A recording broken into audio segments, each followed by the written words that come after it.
Halo, Assalamualaikum. Jumpa dengan Suara Arkana di channel Jurnal Terupdate. Istimewanya seorang Ahok, harus disiapkan beberapa kelompok untuk menjegalinya.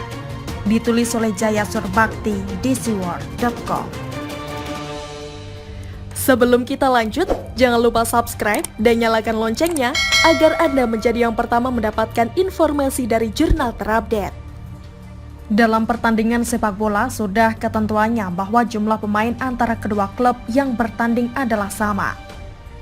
Sama-sama 11 orang. Makanya disebut kesebelasan. Tidak boleh lebih, kalau lebih disebut kebablasan. Hahaha. Berarti ada pemain yang tanpa izin nongol di lapangan. 11 berbanding 11 ini pada umumnya memiliki kekuatan yang lebih kurang sama. Sehingga normalnya, satu orang pemain akan berhadapan dengan satu orang pemain lawannya. Namun berbeda bila yang dihadapi itu adalah pemain-pemain istimewa seperti Ronaldo, Messi, dan lain-lain. Kadang dianggap bukan satu aib bila pelatih klub menyiapkan beberapa orang untuk menjegal pergerakan mereka. Bisa satu, kadang dua. Bahkan tidak jarang dia harus berulang kali dijegal oleh lebih dari 3 orang dalam akselerasinya menciptakan gol. Tapi tidak lebih istimewa jika dibandingkan dengan Ahok. Ahok ini sudah sedari dulu selalu disiapkan kelompok-kelompok untuk menjegal apapun langkah yang dilakukannya demi memberi sumbangsih buat negeri. Tidak cukup satu, kadang datang berbondong-bondong sekaligus 5 kelompok besar. Itu belum termasuk pribadi-pribadi yang mengaku terlepas dari kelompok-kelompok tersebut. Lihat saja saat dia maju sebagai wakil gubernur DKI, saat menjadi gubernur, saat menjadi komisaris utama Pertamina, bahkan sekarang saat diwacanakan menjadi pemimpin IKN atau Ibu Kota Negara. Kelompok ini selalu berusaha menjegal mereka. Dan lucunya, kelompok yang bersuara adalah kelompok yang itu-itu saja. Makanya saya berkesimpulan, Ahok memang sengaja disiapkan oleh pihak lawan, pemain-pemain yang sengaja mengganggu konsentrasinya dalam langkah. Itu harus dilakukan. Kalau tidak, seperti Ronaldo dan Messi, dia akan membuat banyak gol indah yang tercipta dalam pembangunan Indonesia ini.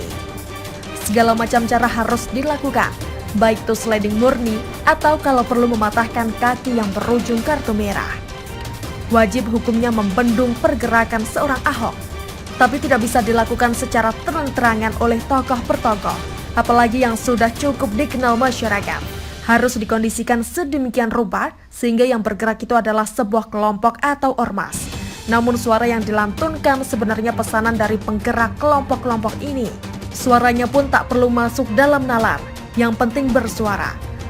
Mau dikata argumennya masuk angin, mau dikata mereka tidak tahu hukum bernegara, tidak penting. Yang penting suara pelatih harus dikumandangkan. Persis seperti di pertandingan sepak bola, pemain lawan yang ditugaskan menjegal Ronaldo dan Messi seolah-olah dialah yang berniat menghentikan laju Ronaldo dan Messi. Tapi sebenarnya itu adalah pesanan dari pelatih, bahkan mungkin pemilik klubnya sendiri. Kenapa? Pelatih akan mengalami kerugian yang cukup berarti, bahkan ancaman pemecatan bila Ronaldo dan Messi leluasa memporak-porandakan kandang mereka. Bila sudah porak-poranda, bisa ketahuan bahwa mereka sebenarnya tidak mampu melatih atau membina klub. Bisa juga terbuka kasus korupsi mereka di dalam klub yang selama ini tertutupi karena mereka masih punya setitik prestasi.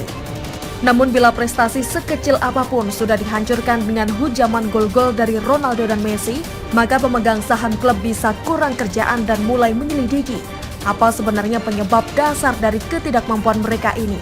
Apakah mereka ada proyek lain dari sekedar membina klub? Atau mungkin mereka ada niat jahat kepada klub? Ini semua akan menjadi terkuak.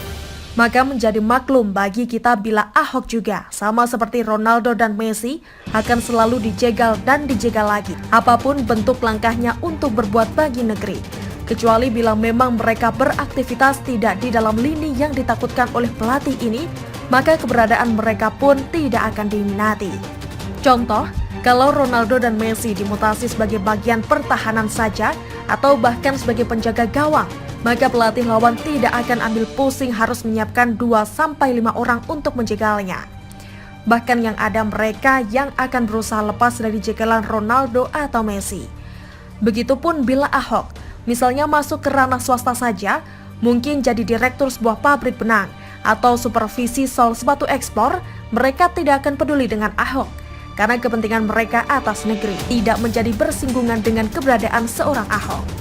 Nah sialnya, Ahok ini memang selalu mencari, tepatnya dicarikan tempat di posisi-posisi yang selalu bersinggungan dengan pelaku-pelaku berkepentingan ini.